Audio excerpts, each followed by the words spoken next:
మలాకీ గ్రంథం 2వ అధ్యాయం 15వ వచనం చదువుకుందాం. The book of Malachi chapter 2 and verse 15. దానిలో ఈ మాట రాయబడింది. కొంచెముగానైనను దైవాత్మ నొందిన వారిలో ఎవరును ఇలాగున చేయలేదు. ఒకడు చేసినను ఏమి జరిగెను? దేవుని చేత సంతతి నొందవలెనని అతడు యత్నము చేసెను కదా. కాగా మిమ్మును మీరే జాగ్రత్త చేసుకుని యవనమున పెండ్లి చేసుకొనిన మీ భార్యల విషయములలో విశ్వాసఘాతకులుగా ఉండకుడి. అందరూ ఈ మాట నాది చెప్పండి, విశ్వాసఘాతకులుగా ఉండకండి. అక్కడ మలాకీ అనే గ్రంథంలో రాయబడిన నేపథ్యం మనం చూస్తున్నాం. కానీ మనం గమనించాల్సిన విషయం ఏంటంటే, ఏ విషయంలోనైనా మనము విశ్వాసఘాతుకులుగా ఉండకూడదు. ఇది బైబిల్ చాలా క్లియర్గా స్పష్టంగా తెలియజేస్తూ ఉంది. Do not be disloyal. మీరు విశ్వాసఘాతుకులుగా ఉండకండి. ఇప్పుడు అందరూ నా వైపు చూడండి ఒకసారి. విశ్వాసఘాతుకం అంటే అర్థం ఏంటి? చేసిన మేలును మరిచిపోవడం, లేదా పొందిన మేలును మరిచిపోవడాన్ని ఏమంటారు? విశ్వాసఘాతుకులుగా అంటారు. ఆయా సందర్భాల్లో గొడవలు వచ్చినప్పుడు ఈ మాట బాగా ఎక్కువగా వింటూ ఉంటాం. విశ్వాసఘాతుకురాలు అయిపోయిందండి, విశ్వాసఘాతుకుడు అయిపోయాడండి. నేను చేసిన మేలంతా మరిచిపోయి, నేను చేసిన ఉపకారం అంతా మరిచిపోయి ఇప్పుడు నా మీద మళ్ళీ తిరగబడుతున్నాడండి, నా మీద తిరుగుబడుతుందండి, విశ్వాసఘాతుకురాలా అని కొంతమందిని సంబోధిస్తూ ఉంటారు. లేఖనాలు సెలవిస్తున్నాయి, మీలో ఏ ఒక్కరు కూడా విశ్వాసఘాతుకులుగా ఉండడానికి వీల్లేదు. Do not be disloyal. మీరు కృతజ్ఞత కలిగిన వారుగా ఉండాలి. పొందుకున్న మేలును బట్టి ప్రభువుకి కృతజ్ఞత చెల్లించువారుగా, లేదా పొందుకున్న మేలు బట్టి ఎవరైతే నీకు మేలు చేశారో వారికి కృతజ్ఞులుగా ఉండాలి. కానీ విశ్వాసఘాతుకులుగా ఉండడానికి వీల్లేదు. దావీదు భక్తుడు తన ప్రాణంతో మాట్లాడుకుంటూ అన్నాడు, నా ప్రాణమా యెహోవాను సన్నుతించుము, నా అంతరంగమున సమస్తమా ఆయన పరిశుద్ధ నామాన్ని సన్నుతించుము. ఎందుకు దేవుని నామాన్ని సన్నుతించాలి అని దావీదు తన ప్రాణంతో చెప్పుకుంటున్నాడు అంటే, దావీదు భక్తుడు అన్నాడు, నా ప్రాణమా యెహోవాను సన్నుతించుము, ఆయన చేసిన ఉపకారములలో దేనిని మర్చిపోవద్దు. దేవుడు చేసిన ఉపకారాల్లో దేన్ని మర్చిపోకండి. ఆయా సందర్భాల్లో గ్రాటిట్యూడ్ అనేది మనలో లేనందువల్లనే కంప్లైనింగ్ అనే ఆ మాట మనలో ఎక్కువగా వినబడుతుంది. కృతజ్ఞత లేని చోటే విసుగుదల వస్తుంది, కృతజ్ఞత లేని చోటే కంప్లైంట్స్ వస్తాయి, జీవితం పట్ల నిరాసక్తి వచ్చేస్తుంది. ఏం చేశాడండి దేవుడు, నాకు ఏం చేశాడండి అన్న ప్రశ్న కొన్నిసార్లు మనలోకి వచ్చినప్పుడు దేవుడు చేసిన మేళ్లను మర్చిపోయే ఆ గుడ్డితనం మనల్ని బాగా ఇబ్బంది పెడుతుంది. గమనించిన పిల్లలు, ఈ రోజున ప్రపంచ పరిస్థితిని మనం చూస్తూ ఉంటే ఎక్కడ చూసినా నెమ్మది లేదు. కొన్ని ప్రాంతాలు ఉంటాయి, సెన్సిటివ్ ఏరియాస్ ఉంటాయి ప్రపంచంలో, ఎప్పుడు యుద్ధం వస్తుందో తెలియదు. వారి ఇళ్ల కింద బంకర్లు ఉంటాయి, ఆ బంకర్లు కట్టుకొని ఉంటారు. ఏదన్నా యుద్ధం రాగానే వెంటనే బంకర్లోకి వెళ్ళి దాక్కోవాల్సిన పరిస్థితి, భోజనాలు లేకుండా కొన్ని రోజుల పాటు అలా గడిపేయాల్సిన పరిస్థితి వస్తూ ఉంటుంది. కానీ దేవుడు మనకిచ్చిన శ్రేష్టమైన ప్రదేశాన్ని బట్టి కూడా మనం ఏం చేయాలి చెప్పండి? దేవుని స్తుతించాలి. ఆయన మనకిస్తున్న వస్త్రాలను బట్టి దేవుని స్తుతించాలి. ఆయన మనకిస్తున్న ఆహార పదార్థాలను బట్టి దేవుని స్తుతించాలి. ఆయన మనకిచ్చిన కుటుంబాన్ని బట్టి దేవుని స్తుతించాలి. అన్నిటికన్నా ప్రాముఖ్యంగా ఆయన మనకిచ్చిన రక్షణను బట్టి మనం ఏం చేయాలా? దేవుని స్తుతించాలి. దేవుని మందిరాన్ని బట్టి మనం దేవుని స్తుతించాలి. పరిశుద్ధులైన సమూహాన్ని బట్టి, సంఘాన్ని బట్టి దేవుని స్తుతించాలి. వాక్య క్రమంలో నిన్ను ముందుకు తీసుకెళ్తున్న దైవజనులను బట్టి నువ్వు దేవుని స్తుతించాలి. అనుక్షణము నీ వెన్నంటూ ఉండి నేను కాపాడుతున్న ప్రభువును బట్టి నువ్వు ఎల్లప్పుడూ కృతజ్ఞతాపూర్వకంగా ఆయన ఆరాధించాలి, ఆయన సేవించాలి. కానీ ఎప్పుడూ కూడా ఒకలాంటి నిరాసక్తి, నిరుత్సాహం, నీరసం నీళ్ళకి వచ్చి ఏం చేశాడండి దేవుడు, ఏం చేశాడండి అని ప్రశ్నించడానికి వీల్లేదు. మీరు విశ్వాసఘాతుకులుగా ఉండకండి, కృతజ్ఞత లేనివారుగా కానీ, మోసం చేసే వ్యక్తులుగా కానీ మీరు ఉండడానికి వీల్లేదని లేఖనం సెలవిస్తూ ఉంది. ఈ రోజుల్లో అనేక మంది కృతజ్ఞత లేనివారుగా ఉంటున్నారు, విశ్వాసఘాతుకులుగా ఉంటున్నారు. లేఖనం సెలవిస్తూ ఉంది, డు నాట్ బి డిస్లాయల్.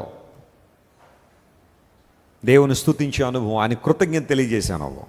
ఒక దైవజనుడు అన్నాడు, జాగ్రత్త వినండి, నీకు వేసుకోవడానికి ఒక 4 జతల బట్టలు, తినడానికి ఏ రోజు కూడా పస్తు లేకుండా భోజనం, ఉండడానికి ఒక అద్దె నివాసం అయినా, ఒకవేళ మీ సొంత గృహం అయినా ఉండడానికి ఒక చక్కని నివాసం, ఎండొస్తే ఎండిపోకుండా, వర్షం వస్తే తడిసిపోకుండా, చలేస్తే వణుకుపోకుండా ఉండే ఒక చిన్న గృహం, అది అద్దెదైనా సొంతదైనా కనుక మీకుంటే ఈ ప్రపంచంలో 80% మంది కంటే నువ్వు గొప్పవాడు అన్నాడు. స్తోత్రం చెప్పండి, హల్లెలూయా.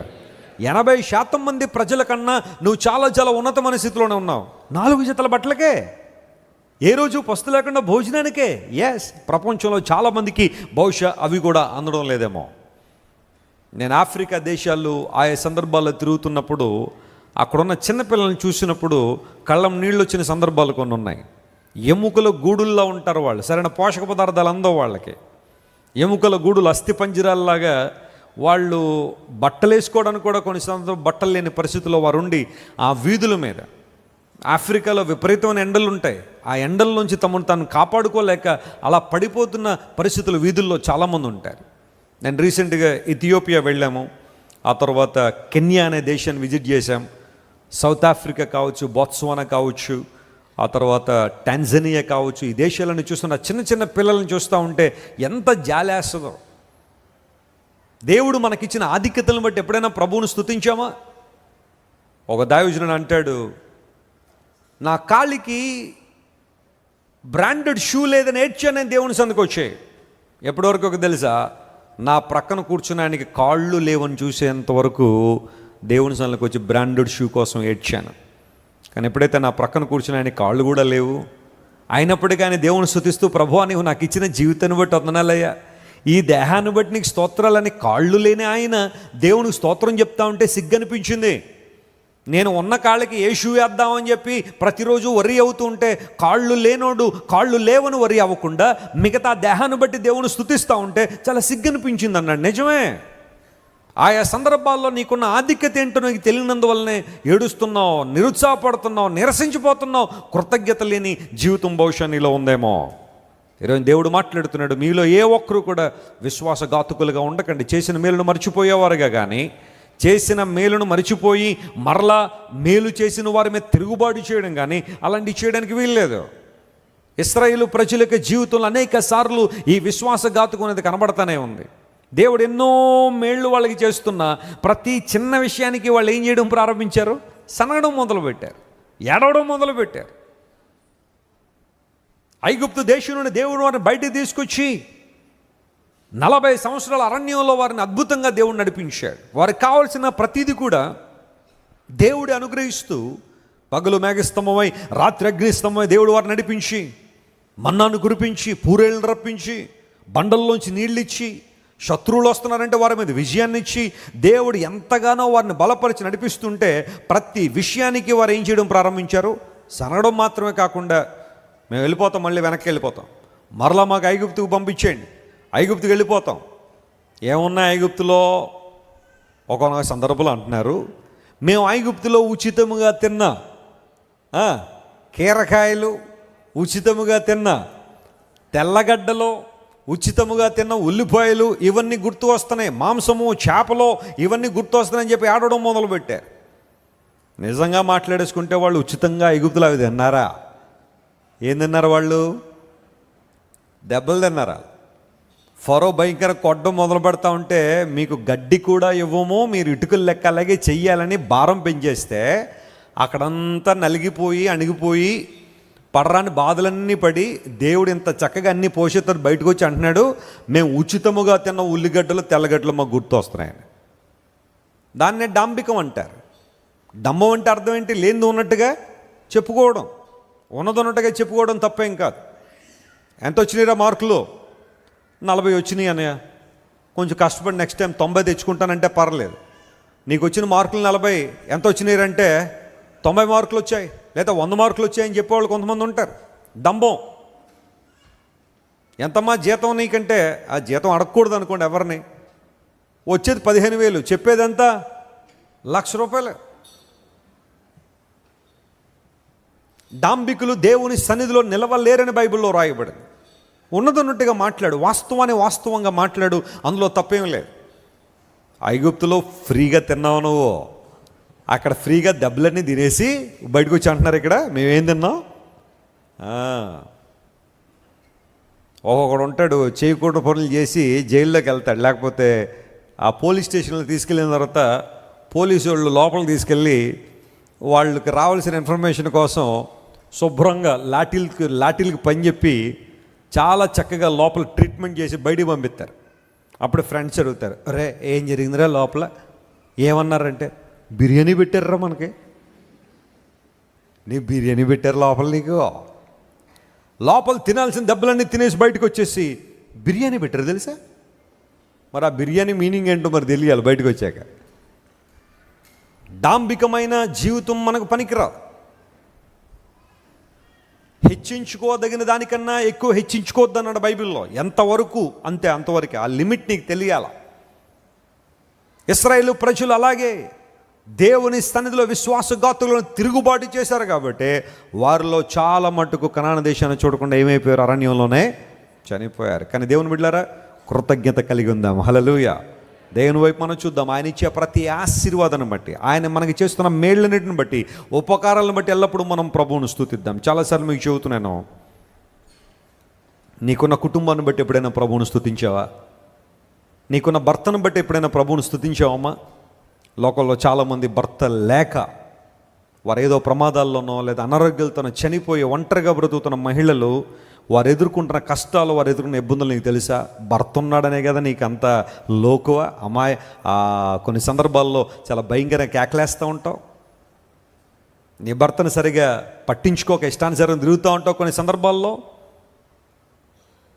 భర్త లేని వాళ్ళని అడుగు, అసలు ఆ పరిస్థితి ఎలా ఉంటుందో. కొన్ని సందర్భాల్లో ఆ ఒంటరితనంలో చాలామంది వేదన పడుతూ, తల్లిదండ్రులు లేని పిల్లలు, పిల్లలు లేని తల్లిదండ్రులు ఎన్నిసార్లు కుటుంబాల్లో వేదన అనుభవిస్తున్నారు. నీకున్న కుటుంబాన్ని బట్టి ఎప్పుడైనా దేవుని స్తుతించావా?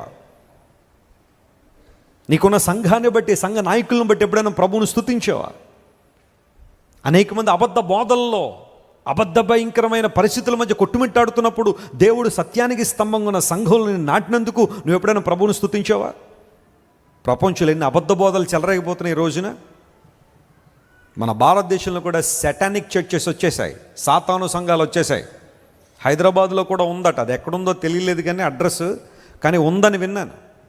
సాతాను సంఘాలు ఈ రోజున ప్రజలు మభ్యపెడుతున్నారు. యూజువల్గా మనం క్రాస్ వేస్తున్నప్పుడు ఒక అడ్డుకర్ర, నిలువుకర్ర క్రాస్ మనం ఒక విధానంలో వేస్తాం కదా, వాళ్ళు క్రాస్ని తిరగేసి పెడతారు. వాళ్ళు అంతా రివర్స్ అన్నమాట. క్రాస్ తిరగేసి ఉంటుంది. వాళ్ళకు కూడా ఒక గ్రంథం ఉంటుంది, దానిలో యెహోవా నా కాపరి నాకు లేమి కలగదు అన్న చోట వాళ్ళు సాతాను నా కాపరి నాకు లేమి కలగదని రాసుకుంటారు వాళ్ళు. ఓ పాస్టర్ గారు ఫ్లైట్లో ప్రయాణం చేస్తుంటే ప్రక్క ఉన్న వ్యక్తి ప్రార్థన చేస్తున్నాడట. ఫ్లైట్ ఒక 4 గంటలు ప్రయాణంలో, ఫ్లైట్ టేక్ ఆఫ్ అయిన దగ్గర నుంచి ల్యాండ్ అయ్యేంత వరకు కూడా ఆ వ్యక్తి అలాగే ప్రార్థన చేస్తూ ఉంటే పాస్టర్ గారికి చాలా ఇబ్బంది అనిపించింది. అరే నేను చేయలేకపోతున్నాను ఎంతసేపు ప్రార్థన, నేను ఈ కుర్రాడు ఎవరో చాలా అద్భుతంగా ప్రార్థన చేస్తున్నాడు అని ప్రార్థన అయిపోయిన తర్వాత అడిగాడు, బాబు నువ్వు ఏం ప్రార్థన చేసావు ఎంతసేపు అంటే, వాడు అన్నాడట, సార్ నేను ఒక సెటానిక్ చర్చికి సంబంధించిన వాడిని, నేను సాతాను సంఘానికి సంబంధించిన వాడిని. మేము ప్రార్థన చేసే విధానం ఎలా ఉంటే తెలుసా? ప్రపంచంలో యాక్సిడెంట్లు పెరిగిపోవాలి, ప్రపంచంలో యుద్ధాలు వచ్చేయాలి, ప్రపంచంలో తీవ్రవాదం పెరిగిపోవాలి, కుటుంబాలు విచ్ఛిన్నమైపోవాలి, బిడ్డలు దారి తప్పిపోవాలి, యవన బిడ్డలు దారి తప్పిపోవాలి, మేము దీనికోసం ప్రార్థన చేస్తున్నామంటే, సేవకుడు కాబట్టి వదిలేసేయడానికి కూడా ఎవడైతే లాగిపెట్టి 4 బాధేవాడే. దేనికోసం నువ్వు ప్రార్థన చేసేది? ఎన్ని ఇలాంటి అబద్ధ బోధలు, అబద్ధ ప్రవక్తలు ప్రపంచంలో పెరిగిపోయారు, మీరు ఆలోచించేయండి. మొన్న ఏదో వీడియో చూస్తున్నాను, అనాయింటింగ్ చైర్ అట. పాస్టర్ గారు వచ్చి చైర్ పట్టుకుంటాడంట, ఇంకా ఆ చైర్లో కూర్చున్న వాళ్ళందరూ గట్టిగట్టిగా ఎగురుతున్నారు, రకరకాల కేకలేసి. ఏమైపోయింది ఈ రోజుల్లో? పరిస్థితి ఏంటి అసలు? ప్రజలకు ఏం అర్థమవుతుంది? పరిశుద్ధాత్మ దేవుడిని మరీ అంత దిగజార్చేసి, పరిశుద్ధాత్మ దేవుడు అంటే టిఫిన్ బాక్సుల్లోనో, బ్యాగుల్లోనో, హ్యాండ్ బ్యాగుల్లోనో, చైర్లోనో పరిశుద్ధాత్మ అభిషేకం ఉంటుందా? దాన్ని పట్టుకున్న వాళ్ళందరూ గట్టిగట్టిగా కేకలేసి కింద పడి దొరులుతారా? అదనా నువ్వు నేర్పించేది సంఘానికి? ఎటుపోతుంది క్రైస్తవ్యం అనిపిస్తుంది కొన్నిసార్లు కొన్ని దృశ్యాలు చూస్తూ ఉంటాయి. జాగ్రత్త గమనించిన ప్రియులారా, అబద్ధ బోధలు చెలరైపోతున్న రోజుల్లో దేవునికి ఇచ్చిన జీవంగల సంఘాన్ని బట్టి దేవుని స్తుతిస్తున్నావా? ఆయన ఆరాధిస్తున్నావా? మీలో ఏ ఒక్కరు విశ్వాసఘాతుకులుగా ఉండకండి. ప్రభువులను ప్రేమించాడు, మీకోసం సిలువలో మరణించాడు, ఆయన దారదారులుగా తన రక్తాన్ని మీకోసం కార్చాడు. కనుక మనం ఎల్లప్పుడూ కూడా కృతజ్ఞతాపూర్వకంగా దేవుని సేవించాలి. హల్లెలూయా. పొందుకున్న వాటిని బట్టి ప్రభువును స్తుతిస్తూ, లేని వాటిని దేవుని అడగద్దని అని అంటల్లా. నీకు ఏదైనా అవసరం ఉందా దేవుని అడుగు. దేనిని గురించి చింతపడకుడు కానీ చెప్పండి, ప్రతి విషయమునందు ప్రార్థనా విజ్ఞాపనల ద్వారా మీ విన్నపములు ఎవరికి తెలియచేయండి? దేవునికి తెలియచేయండి. Let your requests be known to God. Be anxious for nothing. దేనికి మీరు చింతపడద్దు, ప్రభువుకి చెప్పండి, ప్రార్థన చేయండి. అది కూడా ఎలా అంటే కృతజ్ఞతాపూర్వకంగా మీ ప్రార్థనలు ఎవరికి తెలియచేయండి? దేవునికి తెలియచేయండి. ఎప్పుడైనా సరే మీరు మోకాళ్ళు వేసి దేవునికి ప్రార్థన చేయాలనుకున్నప్పుడు, లేదా ఎప్పుడైనా దేవునితో సంభాషించాలనుకున్నాడు, మొట్టమొదటిగా అలా మోకరించగానే ప్రభువా నాకు లూయి ఫిలిప్పి సూట్ కావాలనైనా, నైకీ షూ కావాలనైనా, ఓ BMW కారు కావాలనైనా, ఈ కాదు నువ్వు వెంటనే అడగాల్సింది. మోకరించగా నువ్వు చేయాల్సిన పని తెలుసా? దేవుణ్ణి ఏం చేయాలా? స్తుతించాలి, ఆయన స్తోత్రం చెల్లించాలి. ఆయన ఏమై ఉన్నారో, ఆయన గొప్పతనం ఏంటో, మన ప్రభు యొక్క మహత్యం ఏంటో, ఆయన ఆశ్చర్యకారులు ఎంత గొప్పవో, ముందు వాటిని బట్టి దేవునికి కృతజ్ఞత చెల్లించిన తర్వాత అప్పుడు నీకున్న అవసరాలు ఏంటో దేవుణ్ణి అడుగు. కృతజ్ఞతాపూర్వకంగా మీ విన్నపాలు దేవునికి తెలియచేయండి. This is what the word of God says. మీలో ఏ ఒక్కరు కూడా విశ్వాసఘాతుకులుగా ఉండకండి అని బైబిల్ సెలవిచ్చింది.